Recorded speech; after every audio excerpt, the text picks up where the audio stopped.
Pemirsa, baru saja kita saksikan konferensi pers yang disampaikan oleh Dr. Ade Firmansyah Sugiharto, Ketua Tim Dokter Forensik yang memimpin otopsi ulang jenazah Brigadir Joshua. Disampaikan bahwa tidak ada luka selain luka senjata api, sementara untuk luka di bagian jari dari Brigadir Joshua ini disebabkan oleh alur lintasan peluru, sehingga ditegaskan sekali lagi oleh tim dokter forensik bahwa dari hasil otopsi ulang tidak ada tanda-tanda kekerasan pada tubuh jenazah Brigadir Joshua selain diakibatkan oleh luka senjata api. Dan pemirsa, breaking news akan kami lanjutkan bersama rekan kami Davi Pratama, dan kami akan kembali dengan RDP dari DPR Komisi 3 DPR RI bersama dengan LPSK dan Komnas HAM. Langkah apa atau hal apa yang dilakukan selanjutnya untuk mengintegrasikan atau menyatukan atau memadukan hasil kerja dari ketiga lembaga tersebut menjadi terkait permasalahan kasus ini. Itu aja mungkin pimpinan. Terima kasih.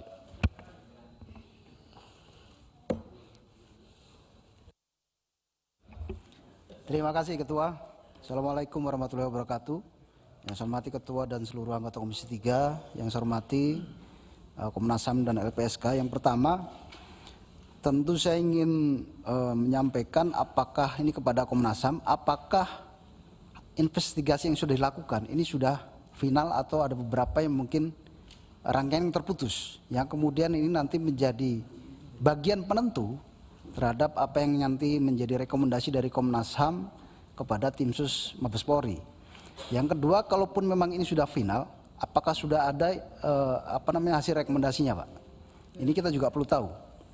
Lalu kemudian yang kedua, ini kepada LPSK, apakah LPSK juga menerima saudara FS ketika setelah terjadi kejadian itu? Atau hanya misalnya stafnya FS yang datang kemudian menawarkan amplop dan lain sebagainya, ataukah memang ada FS atau saudara PC di sana? Kalaupun ada, ini kira-kira apa yang dibicarakan? Apakah sama dengan yang tadi disampaikan oleh Komnas HAM, mereka datang kemudian hanya nangis-nangis dan sebagainya? Ini kepada LPSK. Lalu kemudian yang terakhir, ini juga sama. Saya kira ketika Baradae ini kemudian memutuskan menjadi justice kolaborator, tentu ada ancaman yang begitu luar biasa. Apalagi ini menyangkut dengan sebagai saksi utama. Tentu ini bahkan mungkin ancamannya sampai nyawa, saya kira. Nah, apakah LPSK kemudian juga secara pede kemudian mampu melindungi Baradae? Ini saya kira juga perlu menjadi pertimbangan kita. Jangan sampai nanti kemudian Baradae kemudian sudah mengajukan perlindungan dari LPSK, ternyata kemudian LPSK juga tidak mampu, sampai akhirnya nanti kemudian kita khawatir ini Baradae justru malah nanti terjadi apa-apa. Saya kira ini juga perlu dijawab pada LPSK supaya nanti juga ada antisipasi ke depannya, kira-kira bagaimana kemudian untuk bisa melindungi Baradae ini, karena dia adalah saksi kunci dari kasus ini. Kira-kira itu Ketua, terima kasih. Pak Nasir Jamil. Terima kasih Ketua. Bapak Ibu anggota Komisi 3 yang saya hormati, Komnas HAM, LPSK, dan seluruh jajaran yang berhadir. Tadi Ketua Komnas HAM menyampaikan bahwa ada perbedaan saat mereka melakukan penyelidikan terhadap tragedi kilometer 50. Waktu itu mereka melakukan penyelidikan dan menyerahkan hasil penyelidikan ke Bareskrim. Sementara dalam kasus tragedi Duren 3, Komnas HAM berbarengan dengan pihak penyidik. Dan hari ini kita ketahui bersama bahwa sudah ada yang menjadi tersangka, sudah ada yang ditahan, bahkan sejumlah fakta pun sudah dihidangkan. Nah, karena itu bagaimana nasib dan posisi Komnas HAM? Ya, apakah perlu menghentikan investigasi? Ya, karena semuanya sudah tersedia. Ya, jadi Komnas HAM menghentikan investigasi, ya udah selesai karena semuanya sudah terpapar ya begitu lengkap. Tinggal barangkali apakah Komnas HAM mau ya dalam tanda kutip ya mau misalnya mengikuti mengawasi proses peradilannya kan gitu. Tapi itu barangkali bukan kompetensinya Komnas HAM. Oleh karena itu di mana sebenarnya ya nasib dan posisi investigasi yang dilakukan oleh Komnas HAM. Sejumlah pihak mengatakan ya sebaiknya Komnas HAM menghentikan saja investigasi itu. Yang kedua, ini soal foto yang sempat tadi sedikit bersih tegang walaupun kecil. Ya. Nah pertanyaannya, apakah misalnya foto itu original atau tidak, kan begitu? Ya, kami kan perlu tahu juga, jangan-jangan foto itu tidak original. Ya. Kemudian bagaimana Komnas HAM mendapatkan foto itu? Ya. Ya, bagaimana cara Komnas HAM? Apakah perlu dengan cara detektif atau tidak? Kira-kira begitu. Nah, dan kapan ya Komnas HAM memperoleh foto itu? Ya, dan sekali lagi saya bertanya, apakah nanti pertanyaan ini mengganggu proses penyidikan? Kalau memang nanti pertanyaan saya itu mengganggu proses penyidikan, ya jangan dijawab. Tapi kalau tidak, ya sampaikan saja, kan begitu. Meskipun kami tidak melihat foto itu. Tapi dengan keterangan Komnas HAM paling tidak kami bisa meraba-raba, gitu.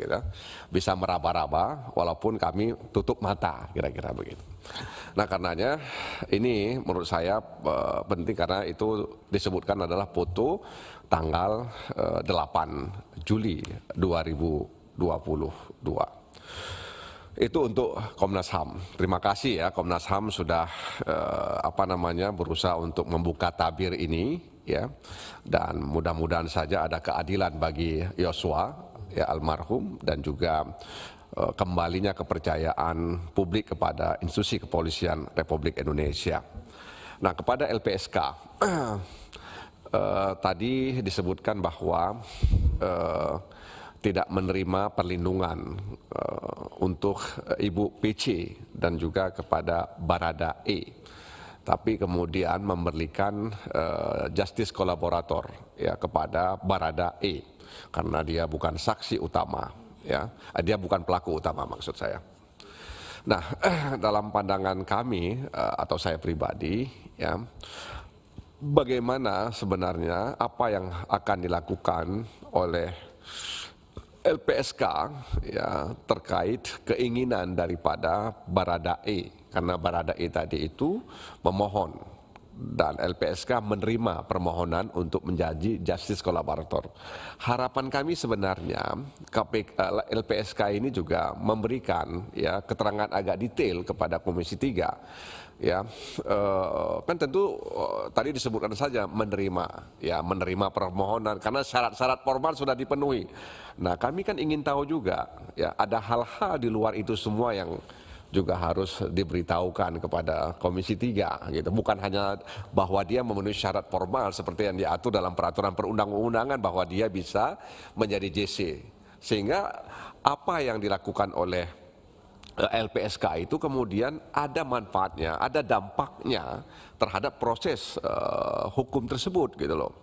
Ya. Jadi bukan hanya soal bahwa dia memenuhi syarat, tapi saya percaya bahwa bukan hanya soal dia memenuhi syarat, tapi juga ada hal-hal lain yang barangkali dalam pandangan LPSK bahwa dia sangat membantu ya untuk mengungkap tabir ini, kira-kira begitu. Nah, barangkali dalam kesempatan ini bisa dijelaskan kepada Komisi 3. Kemudian yang kedua ini soal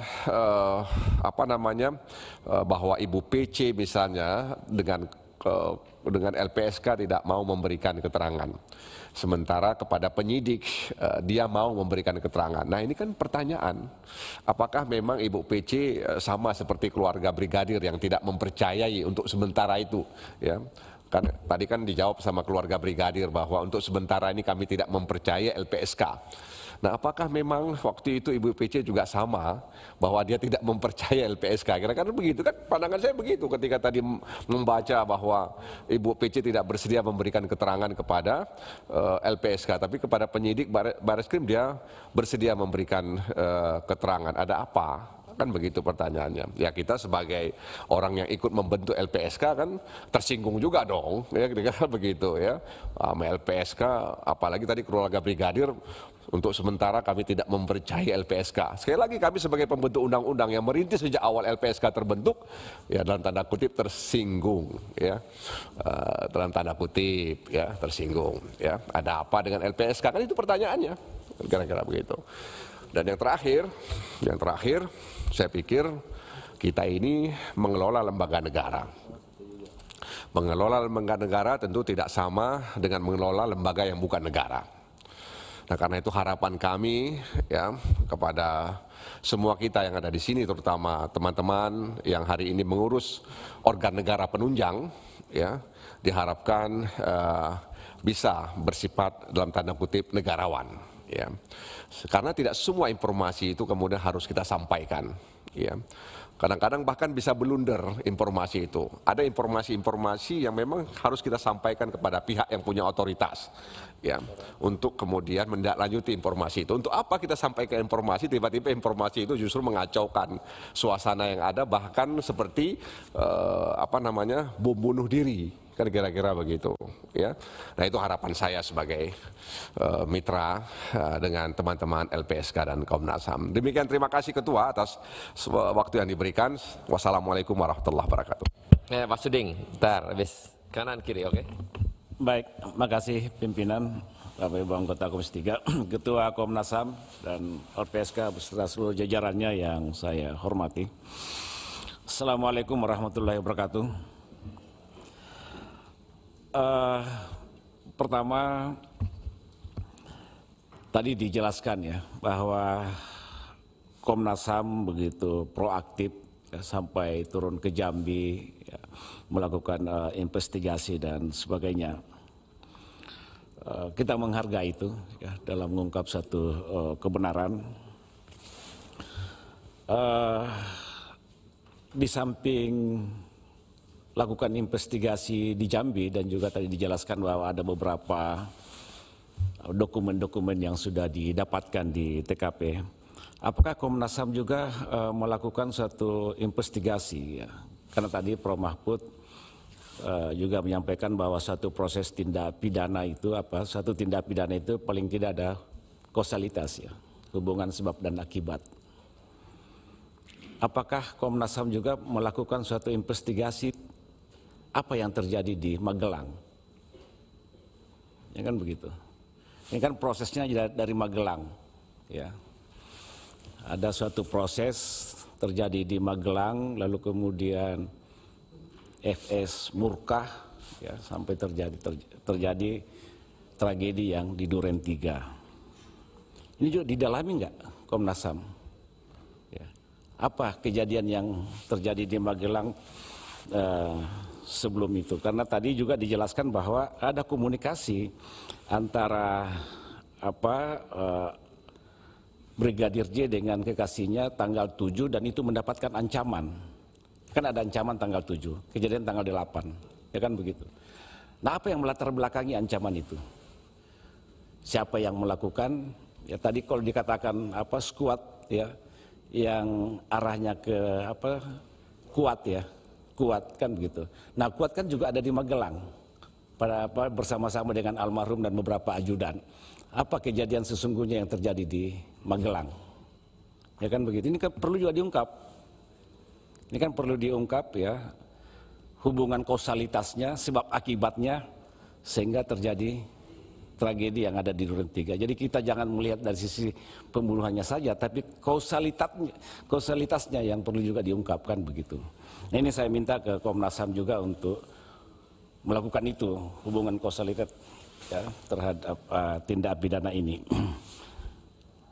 Hubungan sebab akibat. Saya setuju dengan apa yang disampaikan oleh Pak Nasir Jamil tadi ya.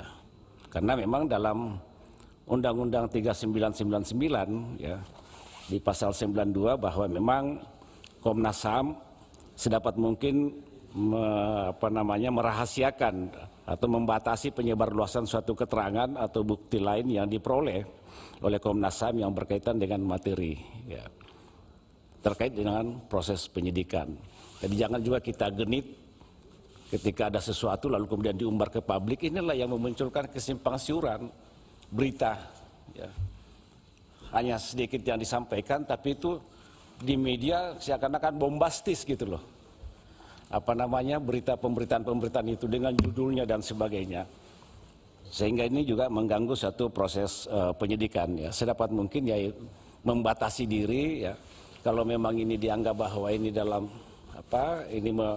dianggap bisa mempengaruhi proses penyidikan, ya sedapat mungkin itu tidak diumbar ke publik kan begitu, tapi diserahkan kepada pihak penyidik untuk ditindaklanjuti. Ini terkait dengan tugas Komnas HAM dan saya kira ada pasal 92, pasal 93 Undang-Undang 3999 memberikan batasan hal-hal seperti itu sehingga tidak memunculkan kegaduhan dan kesimpangsiuran berita di masyarakat, karena masyarakat kita ini sangat mudah mempercayai ya media-media sosial yang tidak jelas juga jontrungan dari mana sumber beritanya, tapi judulnya ini sangat bombastis gitu kan. Nah itu yang saya juga harapkan. Itu untuk Komnas HAM. Cari dong ya hubungan kausalitasnya ya, sebab akibatnya sehingga terjadi, karena prosesnya ini kalau saya lihat ini prosesnya itu kejadian di Magelang ya, sehingga terjadi di tragedi yang ada di Duren 3. Lalu kemudian LPSK saya menghargai ya sikap proaktif memberikan perlindungan terhadap Baradae, karena ini memang saksi kunci menurut saya dalam mengungkap satu kebenaran. Sekali lagi juga saya berharap bahwa semua informasi-informasi yang sifatnya untuk kepentingan penyidikan sedapat mungkin ini tidak diumbar ke publik. Saya kira ini, Ketua, makasih. Sebelah kiri. Oke.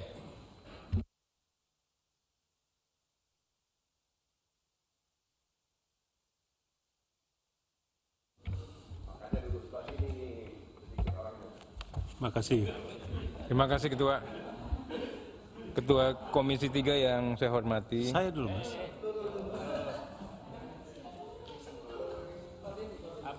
Saya. Setelah itu aku nanti ya, Pak Ketua, Bapak Ibu anggota Komisi 3, Komnas HAM dan LPSK. Saya mulai dengan Komnas HAM.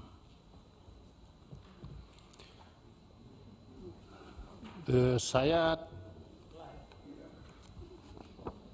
belum menangkap jelas apa sebetulnya yang menjadi kewenangan Komnas HAM dalam penanganan kasus Sambo ini. Apakah hanya memantau penyelidikan dan penyidikan yang dilakukan oleh tim penyidik di Mabes, atau melakukan penyelidikan atas nama Pro Justisia juga? Nah, ini membingungkan publik. Kalau hanya mengawasi, maka tugasnya tentu mengawasi apakah proses penyelidikan dan penyidikan telah dilakukan secara objektif, transparan dan akuntabel secara hukum. Sehingga Komnas HAM punya data penyelidikan yang bisa menjadi tandingan terhadap proses hukum yang dilakukan oleh penyidik Mabes. Kalau ini tidak jelas, maka nanti ada kesan ini Komnas HAM ini mau mengambil alih kewenangan penyidikan kasus ini. Atau apa? Ini mesti jelas dari awal supaya nanti tidak membingungkan. Lama-lama nanti dua institusi melakukan penyidikan untuk satu kasus, bukan keadilan yang diperoleh tapi ketidakadilan, bahkan ujung-ujungnya ketidakjelasan. Saya rasa ini penting sekali diposisikan oleh Komnas HAM dalam kasus ini. Saya secara pribadi memang menghendaki penyidikan kasus ini demi objektivitas dan keadilan yang tidak dilakukan oleh institusi kepolisian sendiri, atau paling tidak ada tim hibrid, tim gabungan, semata-mata untuk mengawal proses penegakan hukum yang lebih objektif. Bukan tidak percaya, tetapi ada semacam konflik kepentingan. Ya, bagaimana toh teman atasan atau apa yang melakukan ini, lalu mereka sendiri yang menyelidiki. Sebab terus terang kita termasuk mewakili publik, dari awal kita hanya disuguhkan oleh informasi yang sifatnya sepihak. Misalnya dulu ketika kasus ini meledak, yang muncul ke publik adalah kasus tembak-menembak. Kan begitu Pak dari awal, tembak-menembak antara ajudan karena kasus ini. Bagi kami hal yang sangat masuk di akal apabila itu terjadi. Ya, tembak-menembak antara ajudan untuk membela kepentingannya, apalagi ada isu waktu itu bahwa yang ditembak ini melakukan pemerkosaan terhadap ini. Bagi kami waktu itu ya masuk akal aja. Siapa sih yang tidak marah besar begitu kalau hal itu yang terjadi seperti yang diceritakan itu. Sehingga waktu dilakukan pemeriksaan terhadap ajudan-ajudan ini, ada yang mendesak supaya Kadif Propam diberhentikan, dinonaktifkan. Nah, kita termasuk yang bertanya-tanya apa hubungannya dengan ajudan tembak-menembak, lalu Kadif Propam diberhentikan. Nah, ternyata kasus ini kan tidak seperti itu. Jadi kita disuguhkan oleh informasi yang sesat, ada narasi yang fiktif dikomunikasikan kepada publik. Ya, jadi ya kita semua terkecoh dengan informasi awal ini. Coba bayangkan, ya, saya termasuk yang dari awal sangat keras dengan lembaga ini. Sehingga apapun yang disampaikan oleh Humas ataupun suara yang muncul dari Mabes ini, kita tidak perlu kita tanya lagi, ya, kita percaya. Itu perasaan dan itu yang kami alami, itu yang kami hadapi, itulah sikap kami terhadap institusi ini. Ya, ternyata apa yang kami lihat ternyata dengan mata sayu. Paham maksudnya mata sayu? Apa yang kita lihat ternyata bukan itu yang terjadi. Apa yang kita dengar bukan itu yang kita dengar. Akhirnya orang bilang jangan melihat pakai mata, jangan mendengar pakai telinga. Tapi lihatlah pakai kepala, pakai hati, dengarlah pakai hati. Oleh sebab itu, ketika Komnas HAM masuk, bagi kami sangat menggembirakan, paling tidak institusi ini bisa memberikan semacam jaminan terhadap publik, jaminan trust kepada publik atas proses hukum yang dilakukan oleh penyidik kepolisian. Dan ternyata itulah yang terjadi kemudian. Kasus yang menimpa kasus Brigadir J ini di luar apa yang menjadi perkiraan publik saat itu, ya. Lalu saat ini muncul macam-macam ini. Ya, institusi Komnas HAM mencoba masuk di sini, tetapi publik juga masih tanya-tanya apa ruang kewenangannya Komnas HAM untuk melakukan masuk ke dalam ini. Bukan menolak kewenangannya, jangan sampai, ini kan penyidik, sudah jalan ini kan Pak, sudah jalan oleh kepolisian. Lalu Komnas HAM masuk. Pertanyaan publik adalah, di mana posisi Komnas HAM itu? Kan tidak ada kewajiban penyidik kepolisian untuk mempertanggungjawabkan kepada Komnas HAM. Ini kan memang ini soal yang dari awal kita permasalahkan keberadaan Komnas HAM ini. Ya, tapi paling tidak bagi kami dengan kehadiran Komnas HAM ke sana bisa menjamin proses hukum ini berjalan secara objektif dan adil. Nah, tetapi itu tadi kami meminta Komnas HAM mengambil posisi yang jelas. Jangan sampai ada perbedaan, jangan sampai juga merebut kewenangan. Dan yang terjadi adalah lomba-lomba membangun popularitas di mata publik.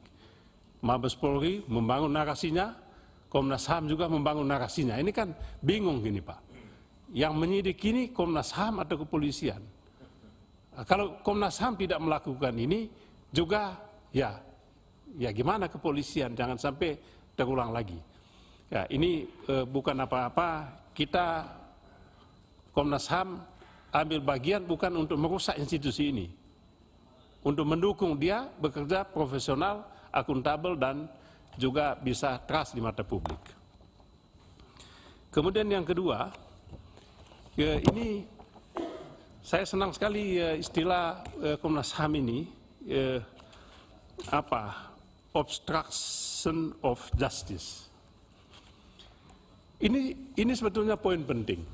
Kalau Komnas HAM mau lebih lebih objektif, lebih berani, dan lebih firm mengambil posisi. Persis di sini. Mengapa? Sebab muncul spekulasi di mata publik ini. Ya, muncul analisis bahwa memang ada skenario, istilah saya ada narasi yang coba dibangun, narasi fiktif yang coba dibangun untuk menutup-nutupi substansi kasus ini. Jadi ada keinginan, kehendak, bahkan kemauan untuk menutupi kasus ini. Paling tidak bukan menutupi tetapi membelokkan dia. Yaitu tadi, membelokkan dari kasus pembunuhan ke kasus tembak-menembak. Ini kan sebuah peralihan kriminalitas. Jadi konstruksi kriminal itu dibangun untuk menutupi kriminalitas yang sesungguhnya. Dicoba dibangun dengan model ini tadi, dan celakanya hasil rekayasa inilah yang kemudian dikomunikasikan secara meyakinkan kepada publik. Yang tadi saya katakan itu. Nah, ya saya tidak tahu seperti apa proses di kepolisian. Ini bagi saya dua kasus, dua jenis kriminalitas yang sama bobotnya. Perilaku pembunuhan terhadap Brigadir J itu, dan kasus pidana kriminalitas juga yang mencoba menutupi fakta kejahatan ini. Ini adalah sebuah kejahatan juga. Sama itu. Nah, Komnas HAM alangkah baiknya masuk di dalam kelompok ini, masuk di dalam kasus ini, membuka, membongkar, meyakinkan siapa-siapa yang terlibat dalam upaya untuk menutup kasus ini. Itulah yang disebut dengan obstruction of justice itu. Luar biasa kalau nanti Komnas HAM bisa melakukan pekerjaan ini, sehingga biarlah kasus yang utamanya itu dilakukan oleh penyidik kepolisian, sedangkan Komnas HAM mengambil alih soal yang ini, karena itu jauh lebih berat juga. Kemudian LPSK, yang ketiga Pak Ketua, LPSK ini, bagi saya belum jelas juga yang mau dilindungi oleh LPSK ini siapa sebetulnya. Ini kan lembaga perlindungan saksi dan korban. Siapa saksi, siapa korban dalam kasus ini? Nah, kalau tadi mengikuti dua skenario cerita saya tadi, maka mestinya LPSK melindungi pihak-pihak yang juga menjadi JC, Justice Collaborator, untuk pihak-pihak yang melakukan kriminalitas tahap kedua. Yang tadi saya bilang itu kriminalitas untuk menutup-nutupi atau obstruction of justice itu. Nah, itu alangkah bagus kalau LPSK juga melindungi orang-orang ini. luar biasa pekerjaan ini. Ini semua saya usulkan bukan atas dasar kebencian kita terhadap institusi kepolisian, kita mencintai lembaga ini. Kita mengharapkan lembaga ini jadi profesional dan selama ini memang mendapatkan rate paling tinggi, Pak Arsul ya. Institusi kepolisian ini Pak Arsul yang selalu, walaupun selalu saya bilang jangan percayalah, itu kan mata sayu semua. Mata sayu itu artinya yang kita lihat memang bagus, tapi ternyata yang salah mata kita, mesti pakai kacamata kita supaya melihat dengan benar. Ya itu tadi survei mata sayu itu. Tahu kan mata sayu Mas, ilmu mata sayu itu. Yang kita lihat itu seolah-olah angka 10, padahal sebetulnya minus 10. Ada ilmunya mata sayu, buku cerita tentang mata sayu, kalau nanti Mas Arsul mau, aku kasih buku itu. Ya itu yang bisa saya sampaikan. Ya itu Mas yang ngomong itu. Itu ilmu mata sayu. Terima kasih banyak Pak Ketua. Terima kasih banyak. Pak Habib. Terima kasih Ketua, pimpinan, serta anggota Komisi 3, rekan-rekan Komnas HAM dan LPSK. Saya ke Komnas HAM dulu ya. Sejak awal kalau saya ikuti yang meminta Komnas HAM dilibatkan dalam pengusutan kasus ini adalah Pak Kapolri Listio Sigit ya Pak ya. Kalau nggak salah tanggal 11 atau tanggal 13 ya. Lalu kalau saya melihat sepanjang penanganan perkara ini seolah-olah Komnas HAM itu berjalan sendiri Pak. Cenderung tumpang tindih dengan tim sus. Hari ini Komnas HAM periksa ini, besok ini periksa lagi tim sus dan lain sebagainya. Model koordinasinya seperti apa? Jadi apa fokus kerja Komnas HAM? Ya, Pak. Apa bedanya kerja dengan kerja tim sus kepolisian? Lalu produk terakhirnya apa? Tadi ditanyakan Pak Heru, finalnya apa? Ya. Nah, lalu juga penting Pak, kita juga mempertanyakan apa bedanya pidana biasa dengan pelanggaran HAM. Kalau saya, ilmu saya sebagai aktivis HAM dan Pak Partogi dulu, struktural. Kalau HAM, ya ada dimensi struktural.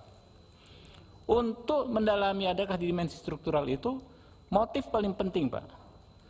Ini orang meninggal dibunuh untuk apa? Alasan pribadi-pribadi kah?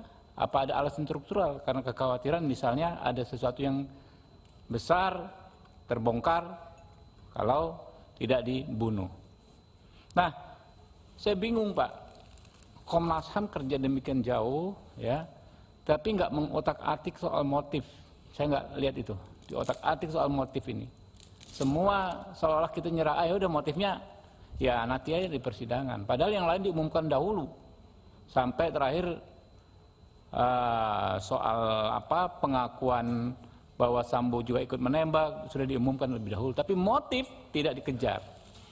Saya benar-benar Pak, tadi Pak Mahfud kalau di medsos galak, di sini nggak berani juga ngomong-ngomong soal motif gitu kan. Nah itu produk Komnas HAM itu apa? Output dari Komnas HAM. Mohon maaf. Jangan sampai kejadian lagi kan, ada satu produk Komnas HAM berbeda dengan putusan pengadilan. Extrajudicial killing. Ternyata di pengadilan saya lihat berbeda. Itu. Nah berikutnya LPSK. Ini soal amplop sederhana tapi rumit Pak. Pusing juga, soal integritas. Ya. Kalau saya ikuti kejadiannya tanggal 13 Juli di kantor di Propam. Tapi baru disampaikan Pak Mahfud kalau nggak salah tanggal 11 di podcast ya. Lalu teman-teman LPSK menyampaikannya tanggal 12 dan 13 menerangkannya. Saya mau tanya dalam waktu 1 bulan itu apa sih yang sudah dilakukan oleh teman-teman LPSK? Ada nggak melaporkan ke penegak hukum? Karena kan ini serius. Ini teman-teman yang di LPSK tentu saya paham semua, punya integritas, aktivis semua. Dikasih amplop itu bukan hal yang sederhana, sekedar ditolak. Dan katanya kan sudah berkali-kali dalam berbagai masalah ditawari amplop. Mestinya kan sudah ada protap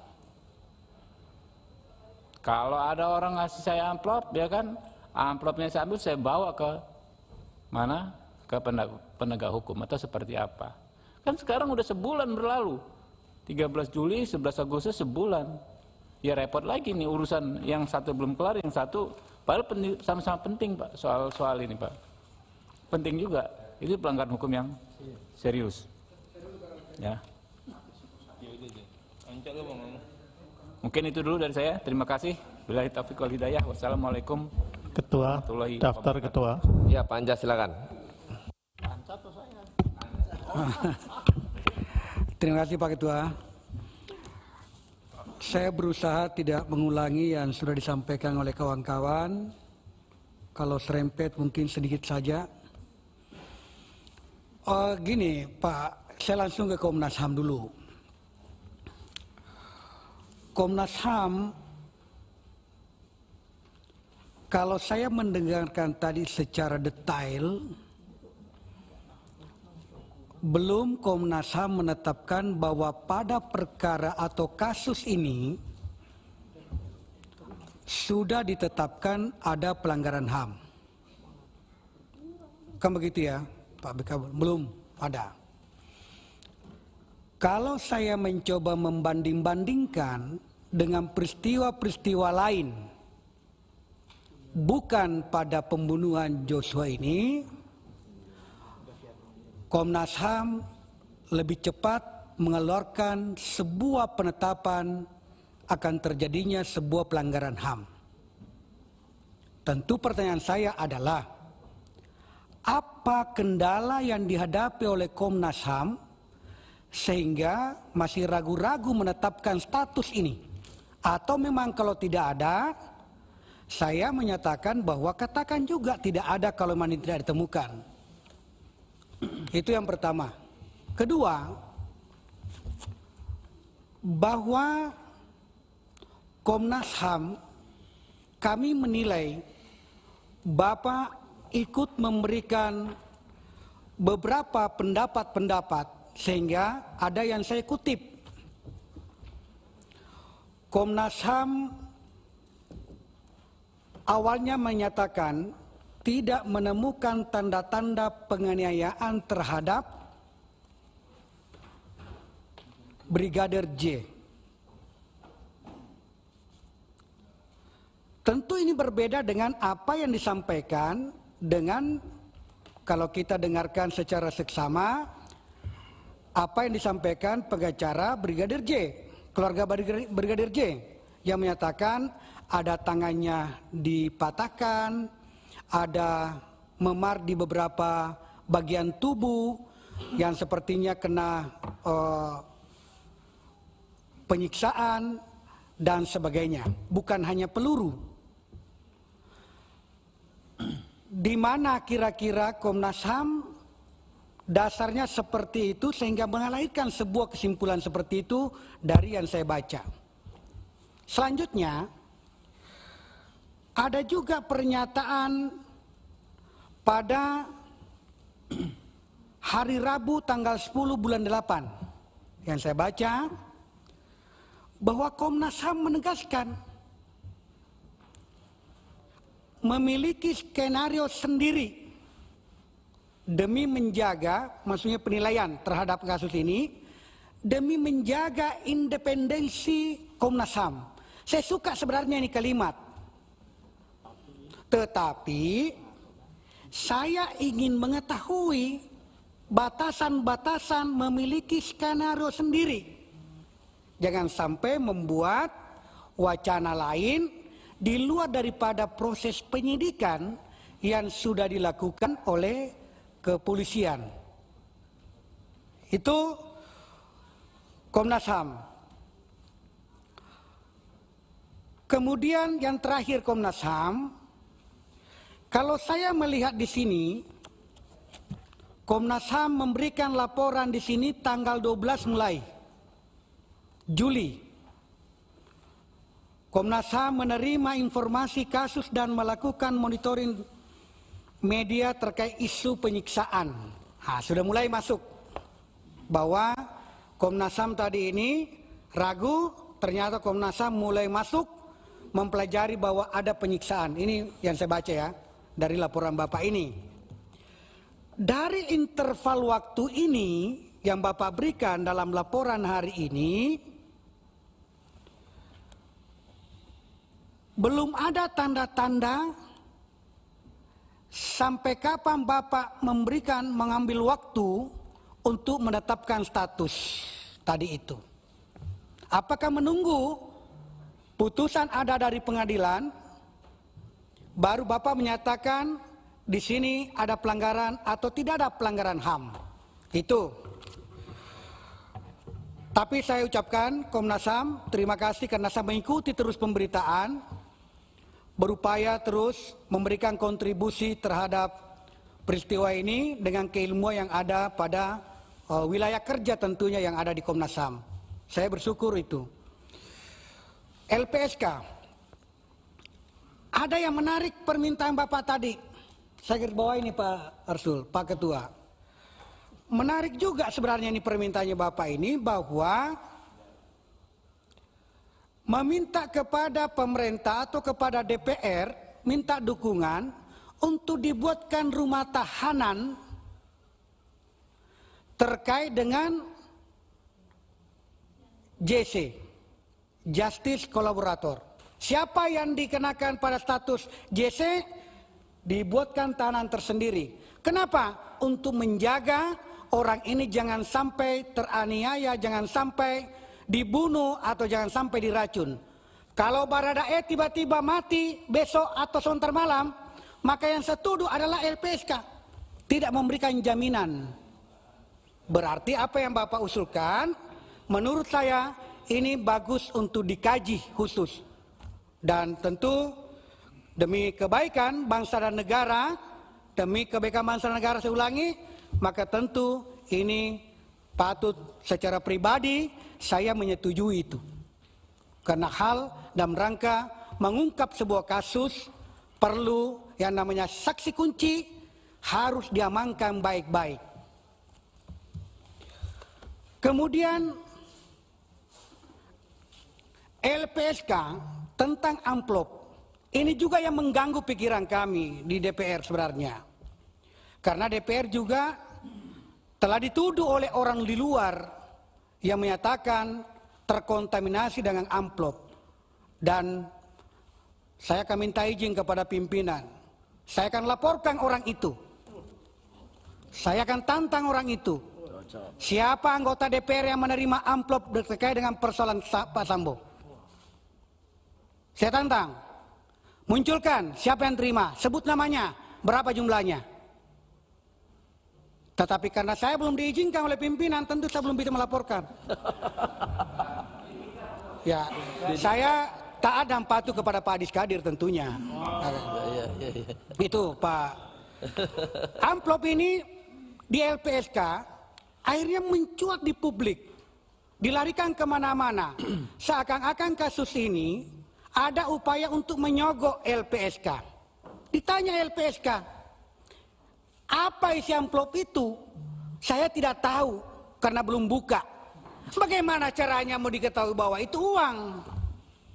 Olehnya itu, LPSK harus memberikan komentar, harus memberikan penjelasan kepada kami, itu uang atau apa isinya, supaya kami bisa mengetahui bahwa benar-benar LPSK ini rawan sogokan. Kalau begitu, dalam rangka melaksanakan tugas dan fungsinya harus didampingi, harus diamankan oleh siapa yang Bapak percaya untuk membela dan mengamankan kawan-kawan di LPSK, karena ini sangat rawan.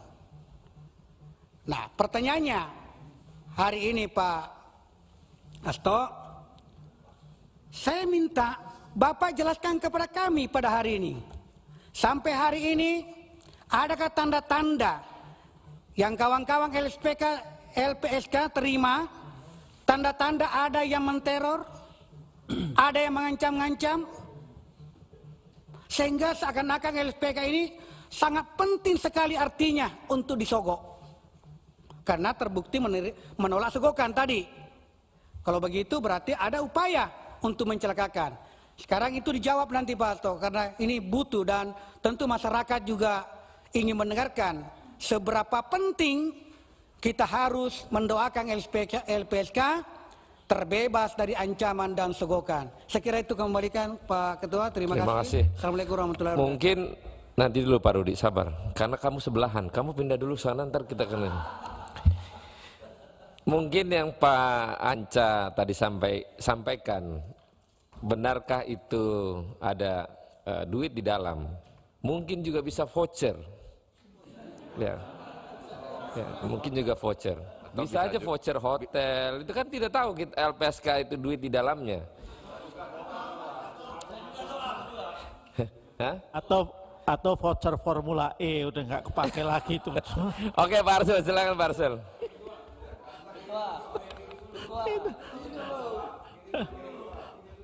Ya udah, Pak Nasir dulu. Oh udah, Pak Mulfari. Oke. Ya, saya tambahkan sedikit. Saya kira saya sependapat dengan yang disampaikan Pak Beni tadi dan Pak Nasir Jamil bahwa memang Komnas HAM harus segera menentukan posisi Komnas HAM dalam kasus ini. Kalau memang sekedar hanya ingin terlibat dalam pengungkapan, saya kira sudah selesai. Toh kejahatannya sudah ditemukan, pelakunya sudah ditetapkan, maka sudah selesai. Tetapi apa iya Komnas HAM hanya sampai di situ? Saya kira Komnas HAM bisa ikut terlibat lebih jauh. Misalnya dengan terlibat dalam proses pengawasan proses hukum yang berikutnya. Nah, memang tidak ada jaminan upaya-upaya untuk mendesain agar kasus ini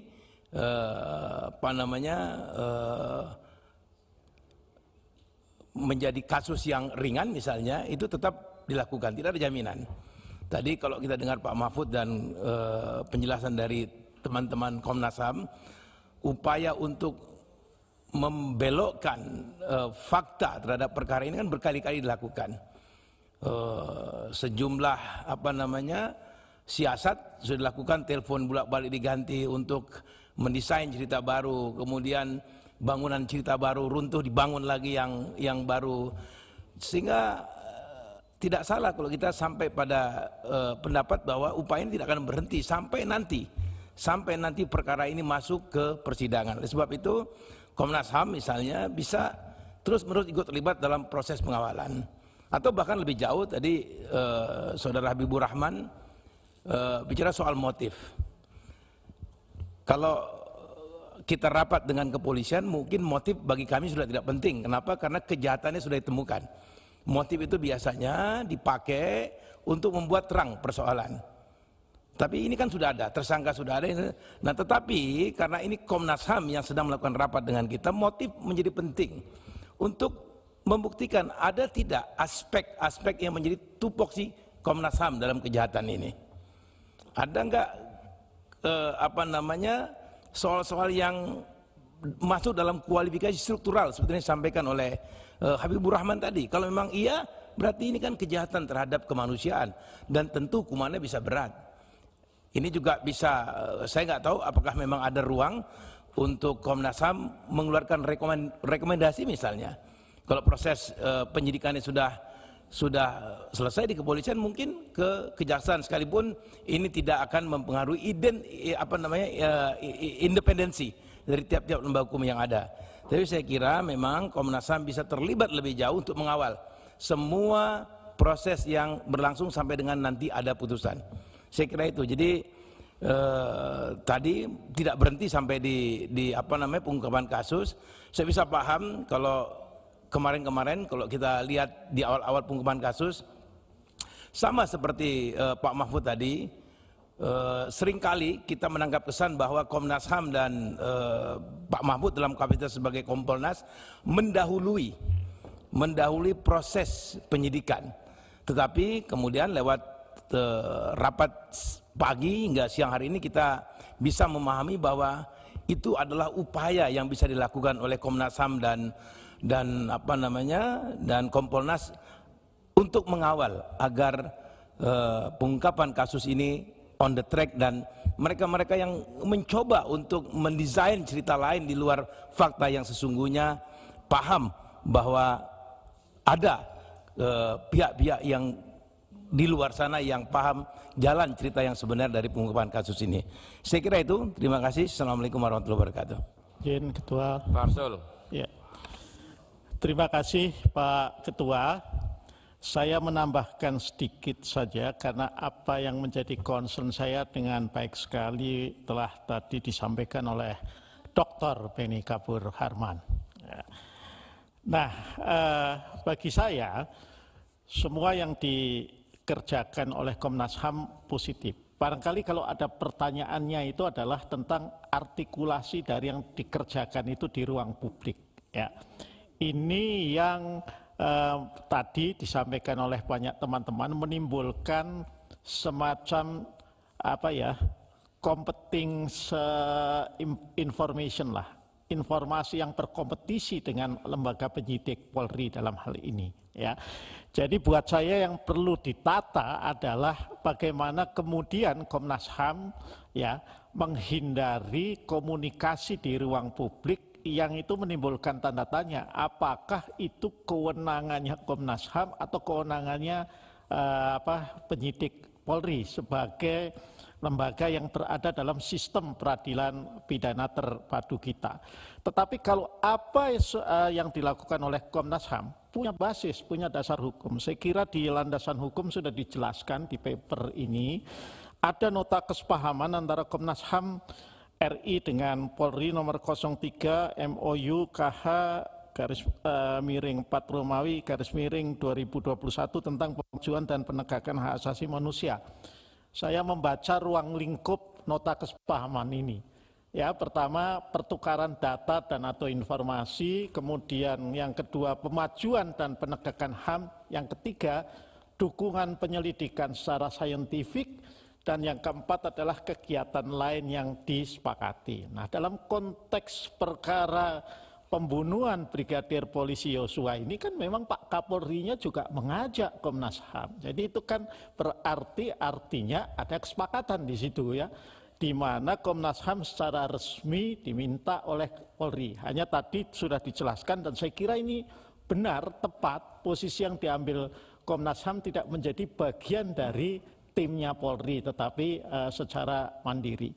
Jadi sekali lagi Pak Ketua, catatan saya hanya terkait dengan artikulasi komunikasi publik Komnas HAM saja yang perlu ke depan saya kira agar bisa terbedakan ya antara Komnas dengan Polri sebagai lembaga penyidik. Saya kira itu. Kalau selebihnya tidak ada yang salah. Terima kasih. Ya, Rudi. Terima kasih Ketua. Terima kasih Ketua ya.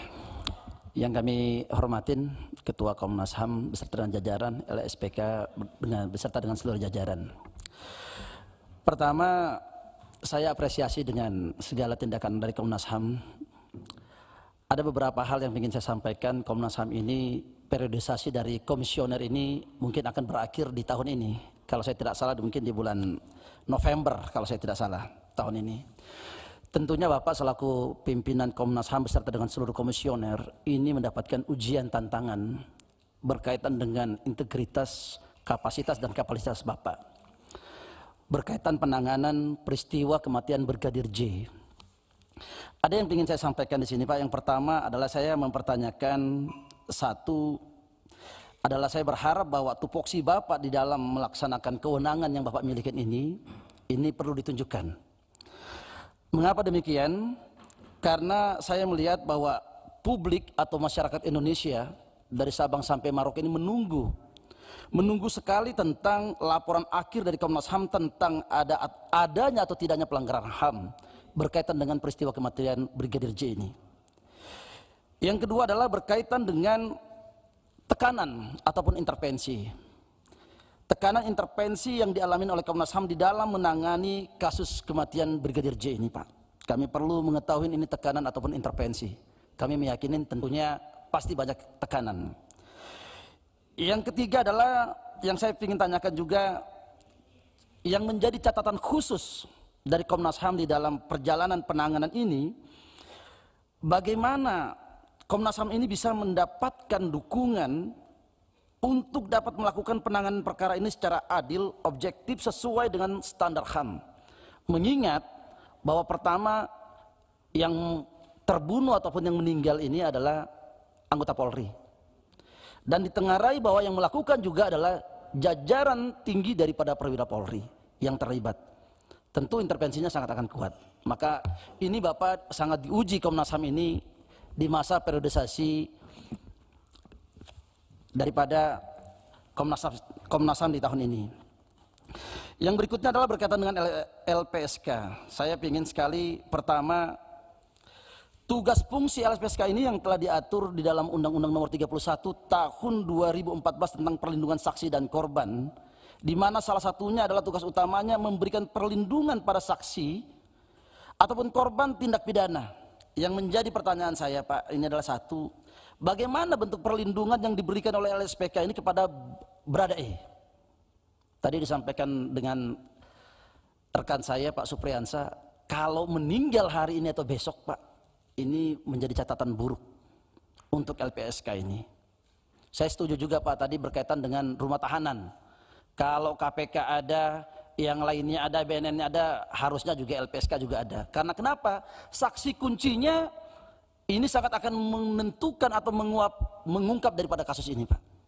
Nah, ini perlu saya pertanyakan. Yang kedua adalah kami juga berharap bahwa LPSK ini bisa membantu pihak penegak hukum di dalam mengungkap kasus ini secara terang benerang. Jadi kasus kuncinya ini, Pak, sangat penting. Ini jangan sampai ada masalah di dalam daripada saksi kunci ini. Terus berkaitan dengan salah satu peran LPSK ini adalah dalam undang-undang memberikan perlindungan. Saya Pak ingin tahu ini berkaitan dengan perlindungan. Perlindungan kepada saksi dan korban baik tanpa permohonan maupun dengan permohonan. Kami mohon penjelasan apakah terdapat pihak-pihak lain yang kini tengah dipertimbangkan oleh LPSK untuk dapat memberikan perlindungan sehingga membantu di dalam proses penanganan perkara oleh pihak Polri.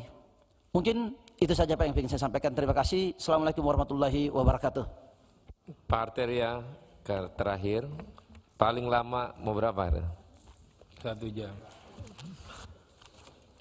Terima kasih Pak Ketua, saya bingung ini dikasihnya paling lama datang pertama Pak. Pertemuan hari ini, pertemuannya anti klimaks. Jujur tidak menambah informasi apapun. Bahkan tidak menginformasikan apa-apa. Saya pribadi, belum tentu semua ini, tidak melihat bagaimana meyakinkannya bapak-bapak, bukan bagaimana genitnya ya, bagaimana meyakinkannya bapak-bapak, Pak Taufan, Pak Khairul, Pak Beki, kalau di media itu BK, kalau di media itu wah top lah itu. Tapi di sini seperti kelinci. Lucu dong. Lucu, nggak ngomong apa-apa, informasinya nggak ada. Ya, begitu juga teman-teman di LPSK. Makanya nanti teman-teman media itu di video ini mukanya mereka satu-satu ngomong apa ini, ya. Tapi sampai di sini nggak ada.